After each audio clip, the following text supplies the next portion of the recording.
ay nakakatuwa. So, Mr. Nightmare, pwede bang kwentuhan mo na kami ng itong proyekto mong ito? So, ang proyektong ito ay talagang parang initiative to ni Chris in-offer sa akin. Kasi, di ba naalala nyo yung one time na nag-post ako sa vlog tungkol sa basketball court namin dito. Nagkataon na pumunta sila sa aming baryo. Nakita niya na nangyari talaga, pinagawa ko yung basketball court. Kaya gayon, nung siguro 2 days before sila umalis, inopen niya sa akin. Maghanap daw ako ng school na pwede naming matulungan kahit paano tungkol sa school supplies, ganun. Kaya siyempre ako naman, talagang nasa akin na siguro yung helping the community. Kumbaga kahit wala ka namang natatanggap, maligaya kang nakakatulong sa iyong kapwa. Lalo na ngayon, ito ay sa kabataan. Kumbaga itong project na ito para talaga sa pag-aaral ng kabataan para sa kaunlaran nila. So, positive ang naging tugon naman ni Chris Rice sa proyektong ito. Kasi alam mo, tayo dito sa Hive, tayo namulat at actually kung kahit sa simpleng paraan, kababasa natin ng mga vlogs, tayo ay matututo na maging community builder at community helper. Kasi kumbaga, once na natutunan natin si Hive at kahit pa paano nag-earn ka dun sa content mo, and then nare-realize mo na, pwede palang tumulong tayo sa community gamit yung mga mekanismo at sistema o pagkita sa loob ni Hive Network. Di ba? Kasi andudo ng community, di ba brother? Ang laki ng community at buhay yung community na malaki ang potential tumulong. Tama, di ba? Opo, tama talaga. Kasi sa tagal ko sa Hive, siguro 4 years ko na sa Hive. Marami akong nakikita na kumbaga nakikinabang sa community. Halimbawa na lang nangyari sa Ghana, ganon. Yung pagpo-provide nila ng tubig. Kaya nasa isip ko, possible talaga na magtulungan dito sa Hive. Kasi kumbaga kung tayo lang, kung maraming katulad natin na gustong makatulong, edi siyempre mangyayari yun. Yung boto ba naman ng isang tao, kahit hindi sa boto, encouragement lang, may value na. Kaya kahit ikaw lang yung nag-slot, marami yung tumutulong, marami yung sumusuporta. Kaya nung sinabi ni Chris na maghanap ako ng school, confident ako na mangyayari yon at may magagawa yon. Yun nga lang minsan, hindi talaga agad-agad kasi alam mo naman, internet tayo, pero at least may progress, di ba? Oo, kasi actually, yan, partner.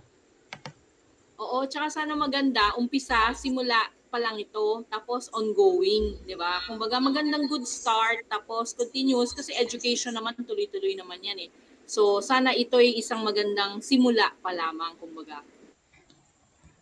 Kasi actually, ito din yung mga kasama, sa mga nakikinig, na-realize ko, at siguro halos lahat na nagtagal sa Hive, na pwede talagang gamitin si Hive Network, si Hive Blockchain, na platform para makapag-donate, makatulong sa iba, na hindi mabubutas ang bulsa. Di ba, madalas nakikita din naman natin ang ganitong mga proyekto sa ibang mga crypto projects. Pero, kay Hive, yung mga simple na pag-upvote, dun lang sa upvote, ay nakakatulong ka na eh. Ang laki na ng potential na ikaw ay makatulong gamit lang yung upvote mo at yung kapalit ng upvote mo ay income mo pa rin. Biro mo yun, tumutulong ka na, may income ka pa, at napakaraming mga generous person within the Hive Network community na talagang nagdo-donate ng tokens, nagbibigay ng, Paul, yung cash, di ba? So, nagbibigay ng HBD. At saka, syempre, yung sandamukal na pwede talagang mag-upvote ng post mo and then the payout will be put up as a fund dun sa project. Kaya, kumbaga, walang talo di ba, Brother Paul? Opo, talagang saglit pa. 36119. Ayun. Kasi, So, Rochelle, actually, kung ito yung marirealize ng maraming mga Hive community members natin, ay hindi lang si Paul ang makakagawa ng napakaraming proyekto, kundi pwede pa talaga na mas marami ang matulungan. Kasi nagagawa na. Rochelle, at saka mga nakikinig, ay to give idea sa kung ano yung mga pagtulong na yan. Ang unang-una, meron tayong tinatawag na value plan at merong pondo ang Hive Network. Merong Hive Fund. Na yung Hive Fund na yan, yan yung ginagamit. Yan yung ginagamit ng community. Ayan. So, pasensya na po at medyo na-lost connection po tayo sa ating Google Meet. And yet, diretso pa rin po. Yung pong sinasabi natin na Hive Fund, yan po yung tokens na kung saan ay iniluluwal mismo ng blockchain na kung saan ay inaalat sa bawat account na nag-undergo ng project. Parang imagine niyo po yung aspeto. So, nagtutulungan ng isa't isa dyan. Nagtutulungan ng bawat isa. Hello, yan. Nawala ng konti yung ating talk, pero diretso yung discussion doon sa FB Live, mga kasama. So, tapusin ko lang ng konti. Yung Hive Fund ay yung tokens na ipinapanganak o iniluluwal ng Hive blockchain na kung saan ilalabas ito at ibibigay sa isang wallet na kung saan mag-i-spend ng tokens na ito para sa mga project. At kung sino o kung kaninong project mapupunta ang tokens na iluluwal ng Hive blockchain ay ang community din naman ang boboto nito. Ibig sabihin, yun ding community holder, yung mga wallet holder, ang magsasabi kung kanino mapupunta. Ayan. So, meron na tayong premise kung saan nang kagaling, di ba? At syempre, bukod pa yung sinasabi natin. So, Paul, ano po bang may dadagdag niyo pa?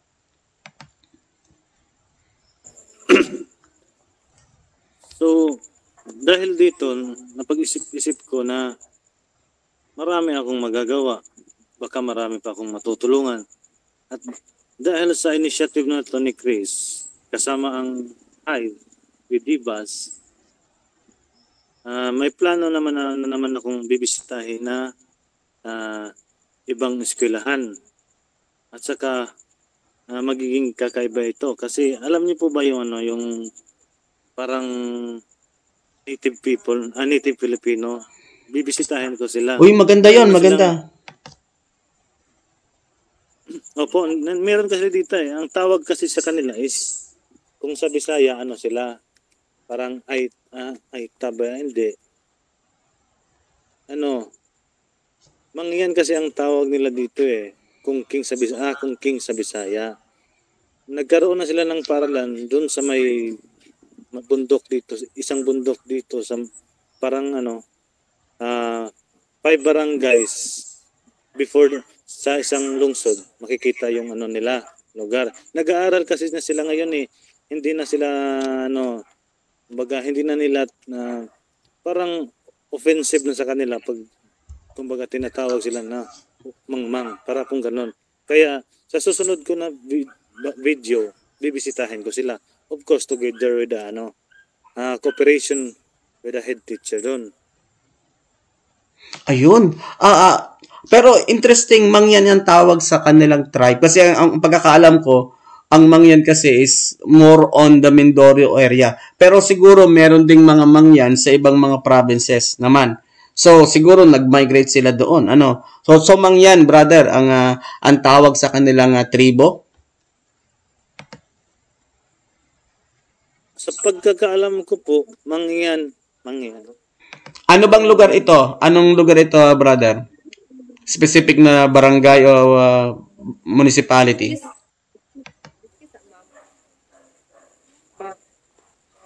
Sa ano po, dito sa may municipality ng San Francisco. Kumbaga, matatawag ko sa ito uncivilized kasi ang Province ng brother, anong province? Province. Opo. Province ng? Southern Leyte po. Southern Leyte. Southern Leyte. So, may eskwelahan dun sa kanilang community. Elementary yun? Elementary? Ay po, ang tribe po nila is Mamanwa. Mamanwa ang tawag, nagkamali po ako. So, hindi sila Mangyan.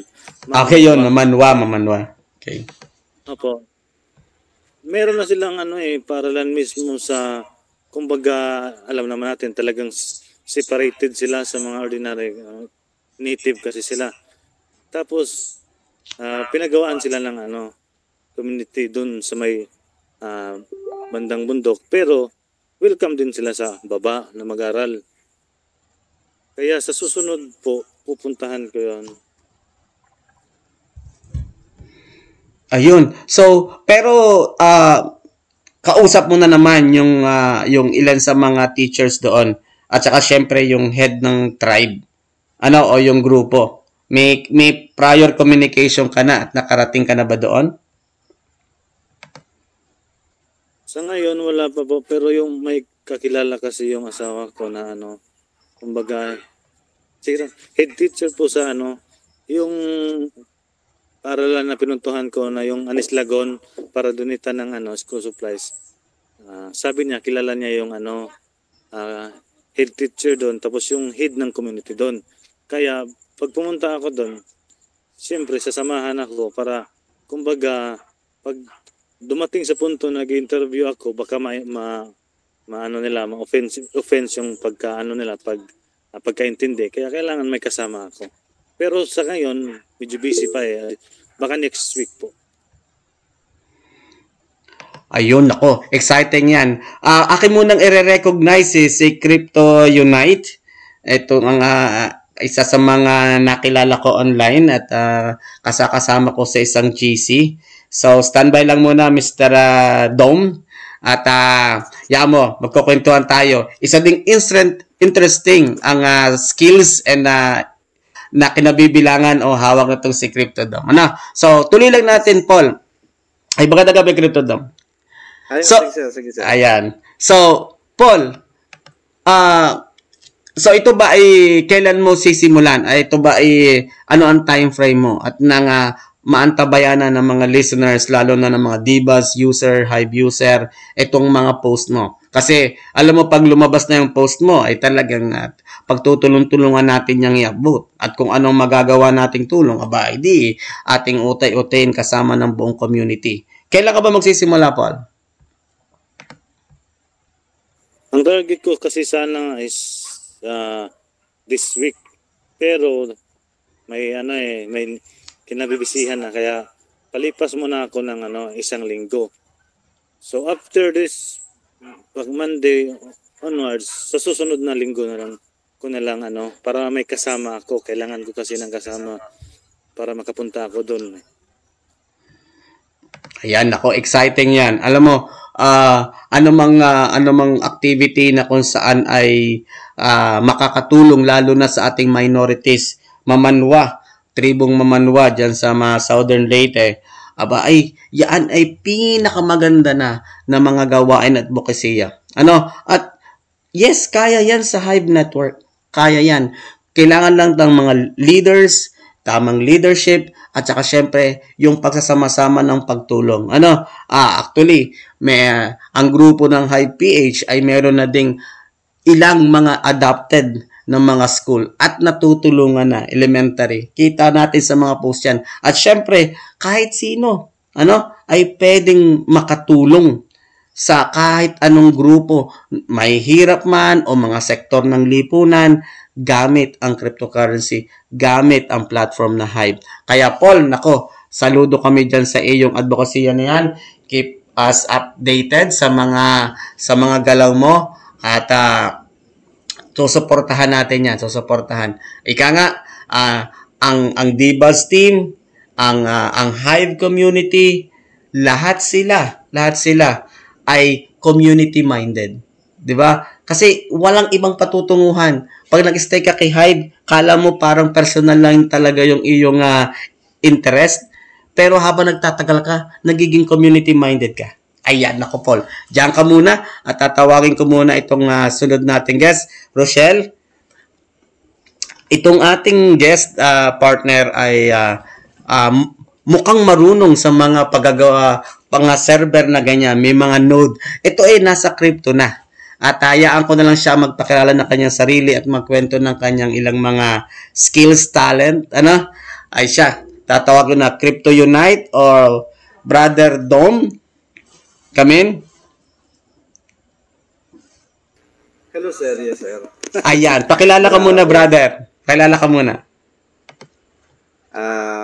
Paano ba? Pakilala ka lang muna kahit nickname lang. Ayun nga sir, ayun nga. Doon tayo nagkakilala isang project. So, matagal na rin naman ako guys sa crypto since 2017 pa eh. So, ayan. Madami na ding nalalaman kahit paano. Pero bago pala ako sir sa Hive, kaya nagka-interest ako malaman kung paano.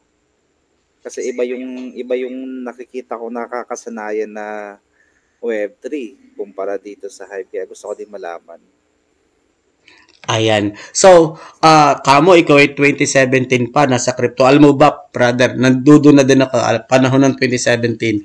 Medyo doon ako nilalaro-laro ko na yung Coins PH, yung ganyan. So, nakakabili-bili ng kaunti, benta-bili, yon. Hanggang sa, nagsimula na akong magsubaybay ng mga YouTuber sa crypto. Actually, maraming natutunan. So, brother. Buti nga, hindi ko naisipan mag-vlog nun. Kung naisipan, di mas maganda. Ayan, Rochelle. Ayan. Rochelle, may katanungan ka sa ating guest na si Dom. Yes, ano ko lang, Sir Rodel. Na-invite mo na ba si Sir Dom sa Hive at nag-join na ba siya? Ako nang sasagot, ma'am, bali hindi pa. Hindi pa ako nag-join pero na-invite na. Kinukulit ko na. Actually, kasi curious lang ako sa kung paano mag-deploy ng smart contract dito kasi nagde-deploy kasi ako ng mga smart contract, may mga nagpapagawa sa akin ng decentralized apps. Tapos ng blockchain na rin. So gusto ko malaman kung ano yung pinagkaiba ng Hive compared to, alam mo yun, mga EVM plus compared to Cardano. So, yun, kinukumpara ko lang. Ayan. Pero dahil nabanggit mo ng decentralized app o yung mga Web3, at ikaw mismo ang nasa industry na yan at nasa profession na yan, pwede bang pakilinaw mo sa ating mga listeners sa Facebook? Kasi yan din ang lagi kong binabanggit. Kung ano yung decentralized web na yan, ano yung Web3 na yan, sa iyong pagkakaintindi. Actually, simple na lang natin, sir. Yung decentralized app kasi, ang may control dyan is yung smart contract. So, yung mga application lang naman siya wherein tumatakbo mismo siya sa loob ng blockchain. So, ganun lang naman. Simple lang natin. Mga application siya, mga website siya na deployed mismo sa blockchain. Yung kanyang mga database nasa blockchain pa rin. So, Web3 siya compared sa Web2. So, medyo, alam mo yun, mga ganong So, tama ba, brother, na pag sinabi natin, yan, Rochelle, may katanungan si Rochelle. Natanong ko lang kasi nabanggit nga yung smart contract. Ang pagkakaintindi ko kasi pag sinabing mga smart contract, usually merong kasama siyang tokens. Actually, hindi po. Hindi naman, kasi madami kasing smart contract. Mayroong token, mayroong mga application lang, mayroong mga saving data lang. madami pwedeng gamitin sa schools ang smart contract wherein pwede ka mag-store ng data ng mga info ng mga students or etc. or kahit sa banking, pwede yun.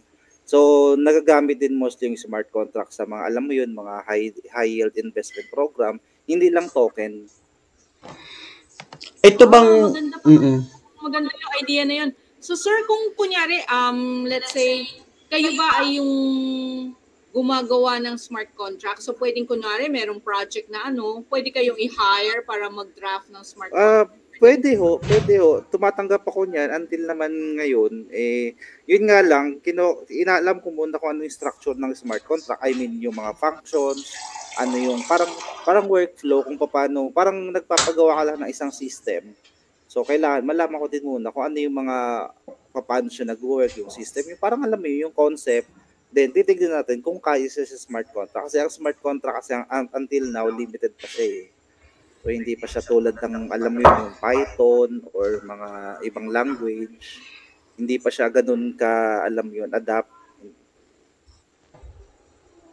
So, brother, may mga crypto project ka na ongoing ngayong panahong ito currently? Meron sir, madami eh. Actually, madami nagpagawa. Meron din sarili. And ano pa ba? Ayun, merong sinusuportahan. Alam mo naman yun. Mayroong nakipag-collab. Ayun, yun lang. Pag sinabi bang nagpagawa, ano ibig sabihin nito? Igagawa mo lang siya ng code tapos bahala na yung IT na mag-handle nun, the back end, ganun? Kunwari magpapagawa ka ng ng crypto project. Siyempre, kailangan mo mag-decide ka muna. Kunwari, kung gusto mo token o kung gusto mo ng coin. Kasi magkaiba sila eh. Yung token, usually, ginagamit smart contract yan na nakadeploy either Ethereum, Polygon, Binance, o kung saan man. Then, yung coin naman, yun talaga yung may sariling blockchain tulad ng, Bitcoin, Litecoin, etc. Ay gawin na natin sample yung PBCC. Ayun. So, coin yun. So, pag nagpagawa, ang ibig sabihin doon, ako gagawa ng blockchain niya or nung token niya or nung coin niya. And then, sila magmamanage kung paano gusto nilang gawin na marketing doon sa kanilang project, anong roadmap nila, anong target nila, ganun, anong goal, ganun lang. So, yun, actually marami ang nalilito at kahit naman ako, interchangeable ko kasing nagagamit ang salitang coin o mas madalas nga token ang gamit ko. So, ibig sabihin pala, kung token, isa siyang derivative crypto coin from a smart contract layer 1 blockchain. Tama po ba yun? Actually, hindi siya layer 1, layer 2. Kasi ang token kasi is nagsimula siya sa mga layer 2 blockchain. Yung mga layer 2, yan na yung Ethereum. Diyan siya nagsimula. Huwag na tayo magbinggat ng ibang blockchain, kundi Ethereum lang. Layer 1 yan sila. Then, in-improve nila na maging layer 2. Yung layer 2, nakakapag-deploy na ngayon ng mga token, ng mga smart contract. Yung layer 1, Bitcoin yun.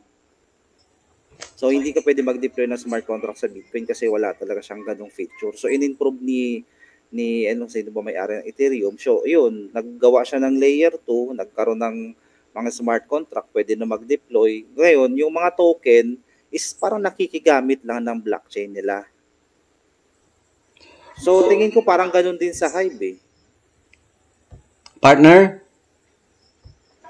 Nako sir, dapat maingganyo si Sir Tom kasi maganda ang mapag-aaralan niya kapag na-try niya si Hive. Meron tayo kasing Hive and HBD. And then, bukod doon, meron tayong yung tinatawag na Hive Engine. Actually, madami ako gustong malaman. Kasi lalo na kung gumagawa kayo ng contract, baka mayroong mga ibang interesado na medyo kumbaga limited yung kaalaman sa paggawa ng smart contract, tapos kailangan ng assist or naghahanap ng maka-hire na makaka-assist, di ba? Yung ganon.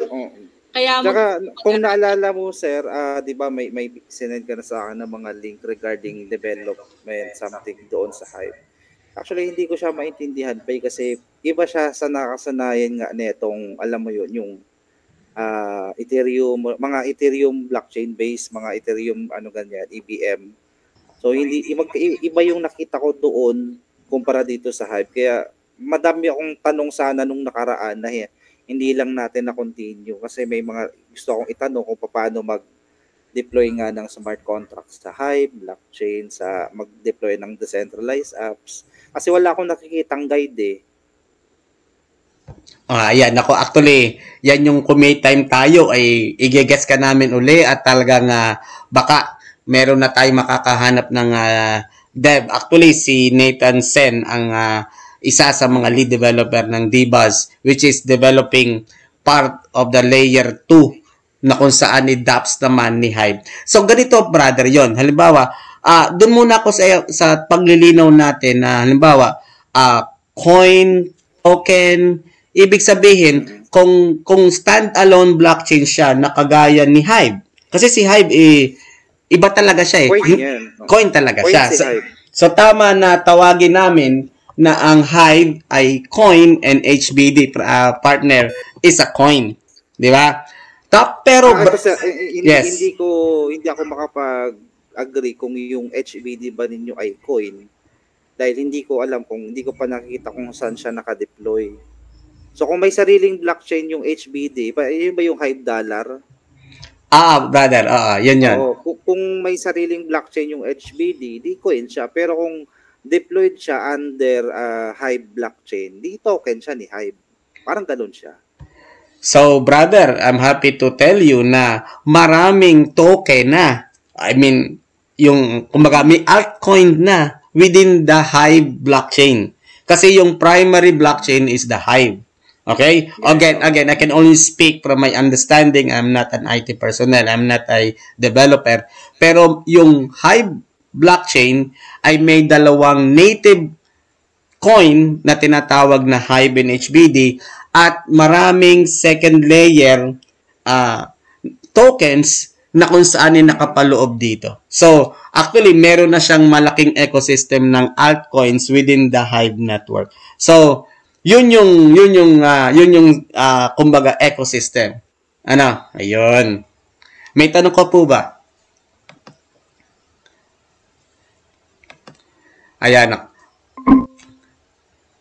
Ayan, medyo nawawala tayo. Ika nga, nagpa-fluctuate yung signal. Nagpa-fluctuate yung signal ng internet ko dito.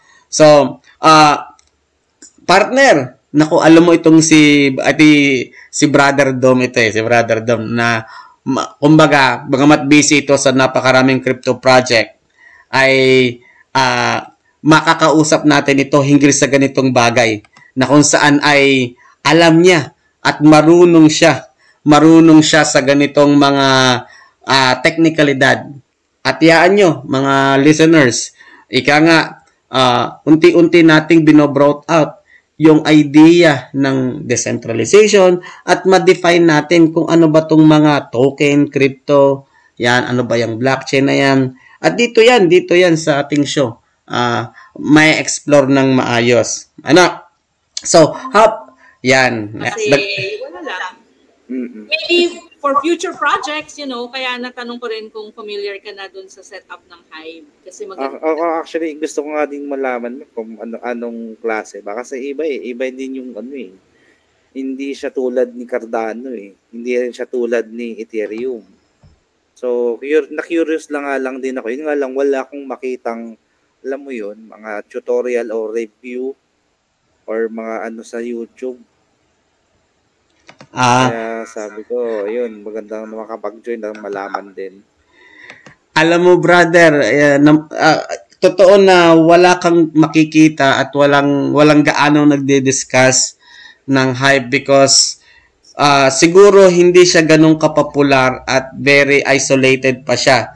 Kakunti pa ang developer. Pero may mga developer at open source naman yung code nasa GitLab at nasa GitHub. Yung ilang nakita ko sa mga blogs ng devs, yung copy ng source code ng mismong Hive blockchain.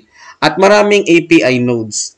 At merong public at meron din namang ilang private. Pero most of them are public API nodes na kung saan ay, di ba dyan yata nagko-connect? Di ba? Kung ikaw ay magde-develop, tama Dom? Kung magde-develop ka ng isang application, kailangan mo ng access na API, di ba? Tama ba? Paki-explain naman yung API. Actually, lang naman siya, interface. Kumbaga, parang ganito sir, di ba nagre-reflect yung value ni Hive sa CoinGecko? Kukunin mo ngayon yung API ni CoinGecko regarding Hive para mag-display naman doon sa website mo. Parang ganun lang. Parang telephone number lang, di ba? Oo, parang ano siya, application programming interface na kung saan yun nga, parang kukunin mo yung interface nyo para ipapasok mo doon sa application mo. Mga something like that. Mahirap ipaliwanag technically, pero ano kasi, mahaba-haba eh. Pero ganun lang naman yung ano niya, ganun lang naman yung parang basic na ano niya, na use. Ayan. So, ako yung magtatanong ng isang general question. Brother Dom, marami na bang mga crypto developer sa Pilipinas? Sa tingin mo sa ngayon? Madami, sir. Kung sa dami, madami. Lalo na sa Web3. Madami sa Web3. Ito ba ay ano to, mga freelance ba to o pag may-ari ba to ng kumpanya o mga estudyante? Ano ba klaseng mga tao tong mga developer na to? Kasi kahit naman sino pwede, lalo na sa Web3. Basta malaman mo kung paano mag-deploy ng contract, paano mag-integrate ng contract sa isang JavaScript na website, developer ka na. Kasi mostly ngayon, sa mga nagpapagawa ng dApps, mga developer na tawag doon. Pero iba kasi yung developer nung dApps kumpara doon sa blockchain nga eh. Pero kung tatanong mo dito sa Pilipinas, madami dito. May mga kilala ako at may mga alam din ako na nagpapatakbo nga ng sariling coin ngayon. Yun nga lang, mostly hindi naman nagtatagal. Ganun nga. Pero kung sa dami, madami. Parang gusto kong tanong na, so ibig sabihin, maraming mga gumagawa ng crypto project na scam talaga ang purpose? Hindi naman. Kasi kasi ako sa experience ko, may mga nagpapagawa ng mga decentralized app na more on investment, mga staking, something like that, mga ganyan. So, pagdating naman sa ganung mga platform, hindi naman totally scam, pero papunta pa rin doon. Ay yung sa brother yung rug pull na sinasabi, paano ba nararug pull tayo? Kasi ang nakikita lang namin, pag minsan kasama ko sa mga GC na ganyan, although hindi man ako nataya dun eh, bigla na lang hindi daw maka-withdraw. Bigla na lang daw maintenance. Paano ba yun? Ang unang tanong muna dyan, anong klaseng platform yung sinasabi nilang nag-rug pull? Di ba? Kung nag-rug pull token, simple lang yun. Yung liquidity ng isang token sa, let's say, sa PancakeSwap, tinanggal ng developer. So, rug pull yun. Or, may isa pang rug pull, pagdating naman sa token, kunwari, gumawa siya ng 1 billion tokens, then 300 million nasa exchange. Ngayon, nung nagkaroon ng value yung token, madami nang bumibili. Yung hawak niyang 700 million, o kung ilang supply man hawak ng developer, ibinenta niya ng isang bagsak. So, rug pull yun. Pwede yun. Pero may ibang rug pull naman na, kunwari, yun nga, mga staking platform. Kunwari, mag-stake ka ng BNB, ng Binance Coin, then mag-earn ka ng, let's say, 1% daily. Pwedeng mag-rug pull yun sa kadahilan ng, yung liquidity doon, or yung parang sinabi natin, yung parang yung, alam mo yun, yung parang PIFO, first in, first out. So, kung sino yung mga naunang pumasok, siya yung maunang ma-withdraw. Yung mga nahuling pumasok, possible na wala na ma-withdraw. Kaya siya naging rug pull. Kasi, dalawang klase kasing rug pull eh. Kung saan, depende sa platform. So, brother, pag maintenance na daw lagi yung website, di ba, lagi namang website lang eh.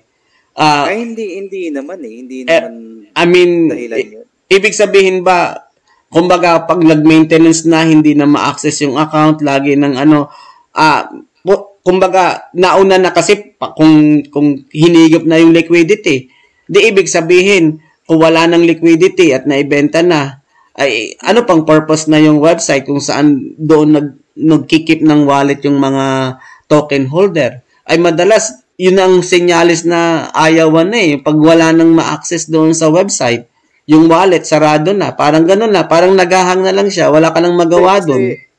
Yung sa website naman kasi depende kasi sa platform yun eh. Kung yung platform ay parang investment lang din, then sa website ka talaga mismo mag-withdraw, di talagang ang intention nun is rugpull nga or parang scam nga. Pero pag mga investment platform naman tulad ng naka-smart contract, kapag verified yung smart contract sa blockchain, kahit walang website, pwede ka makapag-withdraw kung marunong sila. Ganun lang. Kaya kami, sa status namin, kapag, kunwari kami, may sinasalihan kaming mga investment platform na naka-decentralized app, tinitignan muna namin kung yung smart contract ay verified o hindi. Ngayon, pwede namang hindi verified, basta alam mo kung paano lang mag-transact or mag-withdraw, mag-deposit ng walang website. Kasi pwede yun eh. Isa pang tanong, yan, Rochelle. Na-mention niya kasi yung verified o hindi yung smart contract. Paano namin malalaman kung verified, lalo na kung investment na yun?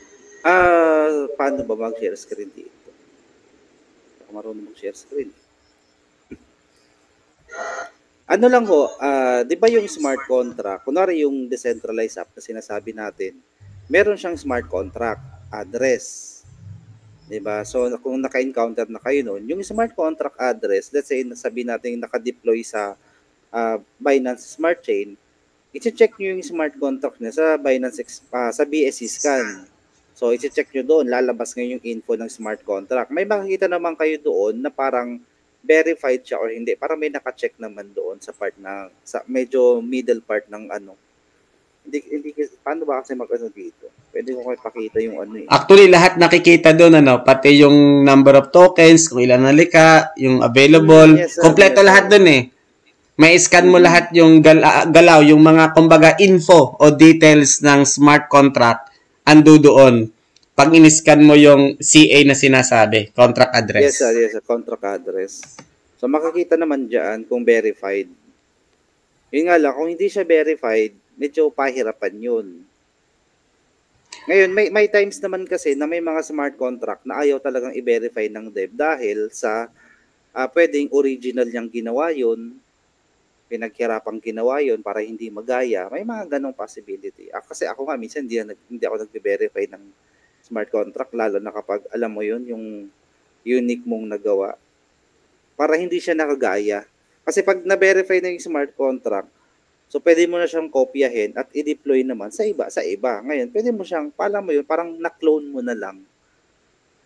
Gagayahin mo yung project na yun, tapos i-deploy mo sa ibang project, parang ganyan. Sa Ethereum, may maraming ganun, Kung available na yung code, Actually, sa lahat naman sila, meron eh. Ethereum, yun nga lang, bihira na ngayon sa Ethereum dahil sa mahal ng gas fee. Ayan, ating pag-usapan ng saglit yung gas fee. Ano ba yung gas fee na yan? Halimbawa, di ba, sabi natin nga, ang pagkakaintindi ko, when you do transaction, you eat the resources of the blockchain. It entails another function that limits the transaction for abuse. At yun yung gas fees. Yun ang pinaka parang wide definition noon. Para hindi maabuso, kailangan may gas fee, may babayaran ka. So, tama po ba yun? Tama naman, sir. Pero sa mga, alam mo, lalo sa mga newbie, yung gas fee, parang nagsisilbi lang na transaction fee. Ganun lang. Ganun lang siya. Kung ano yung gas fee, transaction fee. Para wag na nating lituhin yung mga newbie. Kung ano yung gas fee, transaction fee lang yan. Yun nga lang, yung transaction fee na yan kasi is may naitutulong din yan sa network ng isang blockchain. Na kung saan yung transaction fee na yan o yung gas fee na yan, yun yung nagiging income or reward ng mga miner, validator, mga masternode. Ay brother, bakit siya nagmamahal? Ano ba? Nagmamahalan sa presyo o yung dami na hinihingi niya? Amount of gas fee token. Nagmamahal, sir, Yung gas fee, di ba gas fee may value? Di ba? Ay bakit nagmamahal? Ano ba nagmamahal? Lumihingi siya ng mas maraming token as a gas fee o yung value lang ang nagmamahal doon? Dalawa, sir. Pwedeng value tsaka pwedeng yung function ng transaction. Kunwari, ako, nag-transact ako sa isang smart contract. Yung smart contract, madaming function o para sabihin natin na yung system mabigat. So, hihingi ako ngayon ng mas malaking gas fee. Ngayon, yung gas fee na yun, nakarely naman sa kung magkanong value. Kunwari, nag-transact ako ngayon, then ang gas fee ko ay 0.001. Ngayon, yung 0.001 na yan, let's say sabihin natin Ethereum, 0.001 Ethereum na yan. So, mababa siya kung iisipin, di ba? Kasi 0.001 lang eh. Pero, dahil sa laki ng value ni Ethereum, kaya siya nagmahal. Pero kung ikumpara mo yung 0.001 naman sa Binance, kung magkano yung 0.001 sa Binance, and yung value no, di mas mababa. So, nakarely siya sa function, pangalawa, sa value na rin. Ayun, naku, ganun pala yun. So, actually, sa Ethereum lang ba mahal ang gas fees? O doon ba sa ibang, sa BSC ba, mahal din ang... Actually, sir ganito yan eh. Ang gas fee kasi, kung titignan natin, i-analyze mo lahat ng transaction niya, nag-i-stay lang siya sa 0.20 tsaka 1. Yan ang pinakamataas niyan. 0.201. Ngayon, kung titignan mo, di pare-pares lang naman yung amount ng ng coin na kinukuha eh. So, sa value lang talaga nagkakatalo. Kaya kung tatanungin naman natin, saan ba mas mura? Syempre, mas mura doon sa mas mababang value. Ayun, nako. Although technical yun. Pero sa mga nakikinig, alam nyo, meron ding version ng gas fee si Hive. Pero ito ay hindi siya nasa formang token na babayaran, pero ito ay nasa formang resource credit o mana. Yes, nauubos po yun. Nauubos po yun, pero nare-replenish. Yun na ba yung HP? Resource credit, yung RC na binanggit ko dati. Nauubos siya, pero nare-replenish siya within a span of several hours. At syempre, pag mas marami kang HP o yung stake Hive tokens, mas malaki ang resource credit na pwede mong ubusin in every transaction. Kaya kumbaga, the more HP you have, the more transaction that you can make on the Hive blockchain. Yun. Kumbaga, technically, wala naman talagang, tama ba ako, walang blockchain na kung saan ay walang kapalit ang bawat transaction o kahit pa sabihin natin gas fees, kung ano man ang tawag, laging may kapalit sa transaction. Ganun ba talaga yon sa coding? Oo, sir. Kailangan talaga yun.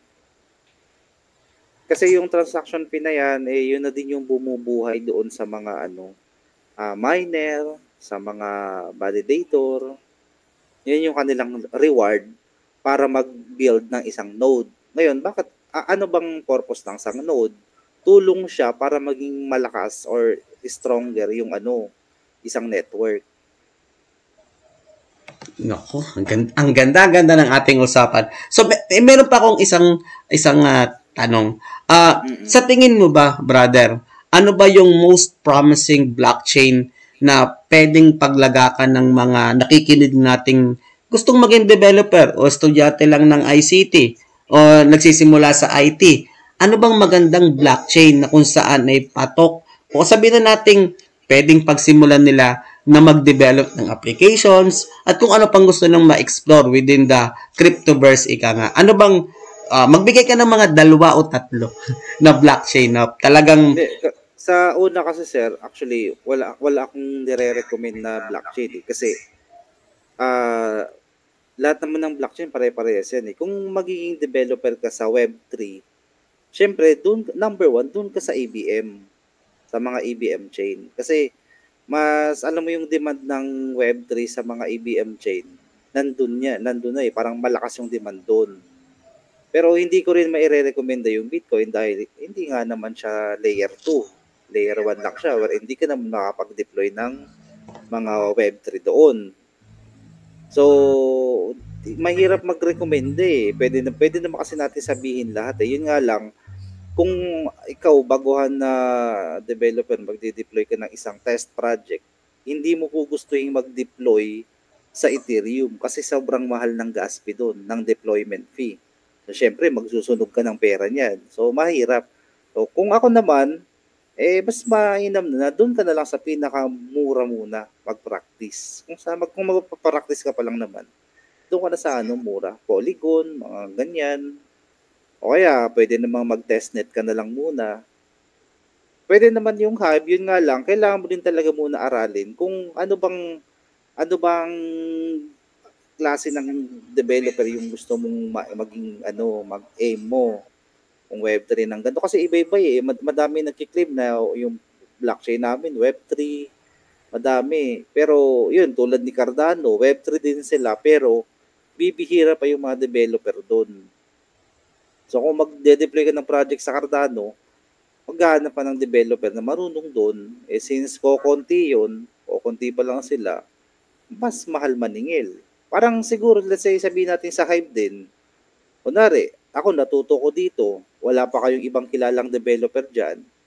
Since marunong ako dito, may magpa-deploy ng project dito, pwede ako magsingil ng mahal. Kasi alam mo yun, posibleng lumakas yung demand, pero yung supply ng developer ko, konti pa lang. So, mahirap din. Siguro, doon na lang, sa testnet na lang. Alam mo, yung lack of developer, o sabihin na natin, hindi pa pinapasok ng mas maraming interesadong developer. Yan din yung medyo nagpapabagal sa development ni Hive Blockchain. Pero hindi naman sa ibig sabihin ni wala. Marami din at kalat-kalat naman sila sa buong mundo. Kaya nga may mga Hive applications na tayo. Pero kulang pa rin. Ikumpara nga natin kay Ethereum at doon pa sa ibang mga sikat na blockchain ay dihamak namang marami na mga developer doon. So, siguro ito na lang ang panghuling mga impormasyon na gusto kong maano. Ano bang skills? Ano ba ang kakayanan ng isang gustong pumasok sa ginagawa mo, brother? Alam ko, medyo may kita na dyan sa trabaho mo, sa level mo. Ay kung halimbawa, ako'y nagsisimula pa lamang na estudyante ng IT o ICT sa programming, ano bang kailangan kong skill set para mapasok yung katulad sa ginagawa mong yan, brother? Ganito, sir. Una, kailangan mong alamin kung saan industry ka muna. Ganun lang. Kasi hindi ko masabi ko anong skill kailangan. Kasi syempre, kunyari ikaw, ano ba gusto mong subukan? Gusto mong mag-deploy ng coin or ng token? Ganun lang. Kunyari, magdi-deploy ka ng coin. So, ang kailangan mong alamin, yung pag-deploy ng mga coin, iba din kasi yung pag-deploy ng token. Kasi mostly sa mga token ngayon, lalo na doon sa mga EVM chain, puro lang sila smart contract tsaka JavaScript lang. Mga ganun lang. So, alam naman ng mga IT na yung JavaScript kung ano. Yung smart contract lang, yung panibagong nilang pag-aaralan, which is yung tinatawag natin Solidity. Mahirap ba yung brother, yung Solidity na yun? Hindi naman, din, parang JavaScript din, pero may ibang language nga lang din. Kaso lang, sa ngayon, madami ng tutorial yan sa YouTube, nagkalat na yan kung paano maggawa ng smart contract. So, yun, kung token, madami. Pero kung, kunyari, gusto mo naman i-clone si Bitcoin, tulad ni, sabihin na natin, si PBCC, clone siya ni Bitcoin. Yun nga lang, improvise siya na kung saan naghalo na yung Bitcoin, Litecoin, Quark, tsaka Espers, ayun. Alam mo naman na yung PBCC, diba? So, yun, ibang language din doon. C++ naman gamit doon. Alam naman ng mga IT yan kung ano yung C++. Kaya, para kung magsisimula pa lang, alamin nyo muna kung saan kayo. Kung gusto nyo matuto sa pag-deploy ng coin or pag-deploy ng token, iba pa rin Madami kasi, sir Ayun, at dahil sa sinabi mo, marami ang na-informed. Kasi ako, nagtuturo ako sa ICT. Hindi naman programming kung pero may estudyante kong ICT Hindi naman ako IT, sir Natutunan ko. Hindi ka ICT? Hindi ako. Ano yung background mo, sir? Ako nasa food tech, alam mo yung food tech na course. Doon ako pero wala Nung dumating yung yung panahon ng boring ka na, doon nag-explore. Ayun, talaga yun ang doon ka din nala ng hilig mo Actually, may hilig ako ng konti dyan, pero nung makita ko ang natutunan ko lang talaga, brother, at sa mga nakikinig, HTML tagging nung unang panahon pa sa GeoCities. naintindihan ko na, pero nung binabasa ko yung C++ at saka yung minsang sample ng Python kung ano bagan man yun, nako, nahihilo na yata ako doon pa lamang sa mga ano yun, yung mga parenthesis pa lamang. Hilo na ako sa mga logic nun. Nako, brother. Kung yes. ano sir, kung sa pinakamadali ngayon yung smart contract talaga, tsaka JavaScript lang. Solidity tsaka JavaScript na may halong CSS tsaka HTML. Yun lang, pinakamadali yun sa ngayon. Yun nga lang, hindi ka makakapag-deploy ng isang buong system sa smart contract. Limited pa yung Solidity ngayon. Hindi pa siya ganun. Kunwari, alam mo yung sistema ng networking, parang ganyan. Diba? Yung networking mga company. Hindi mo siya pwedeng gawin sa smart contract kasi malabo pa. Lalo na yung may mga alam mo yung pamilya kasi mga pairing, hindi pa siya pwede. Ang Solidity or ang smart contract. Puro pa lang yun na level, parang ganun. Kung pamilya lang, ibig ko sabihin lang, yung Solidity kasi hindi pa ganun kalawak. Hindi ka makapag-deploy ng isang buong system na stand-alone lang. Baka dinidevelop pa rin yan ng foundation ni Ethereum Foundation. Baka malay natin, baka mamaya meron ng Web 4. Hindi natin alam. Kasi nagsimula sa Web 2 Yung Web 2 parang si Google, si Facebook, si Messenger. Ayun, mga Web 2 yan. Si Steam. Ayun, nagkaroon na ng Web 3. Yung may mga, may mga tawag dito, interaction na sa isang wallet, sa MetaMask, ganyan. Brother, nabanggit mo si Steam? Steam ba yung nabanggit mo? Steam? Yes, sir. Yes, sir. Yung STEEM? Familiar ka sa Steam? Brother, si Hive ay fork ng Steam. Oo, sir. Nakita ko nga. Kaya kumbaga, yung coding nun ay inadapt, pero may mga binago na. Naku, brother Dom, napakaganda natin usapan. I-reserve ba kita ulit sa isa pang episode sa mga susunod na mga Sunday. Ating aayusin lahat yan. Hahanap tayo ng talagang makakatiyap mo sa napakagandang usapan. At kami natutuwa na marami kang naipaliwanag sa amin, Rochelle. Ano sa palagay mo ng ating guest ngayon? Oo nga, sir. Ang dami kong katanungan kasi naging interesado ako dun sa smart contract na yan at saka yung paggagawa ng second layer token Kaya napatanong tuloy ako. Ayan ako. So, Brother Dom, ay tayo pupunta na dun sa last part. Actually, 1 oras lang naman ito. Pero maraming natutunan ng ating mga listeners. So, ikulos na po natin na Rochelle. So, alam mo, ang community ay importante. Ang developer ay bahagi ng community. Tawagan natin si Mr. Paul Ladrica sa kanyang advocacy. Your final words, Brother Paul?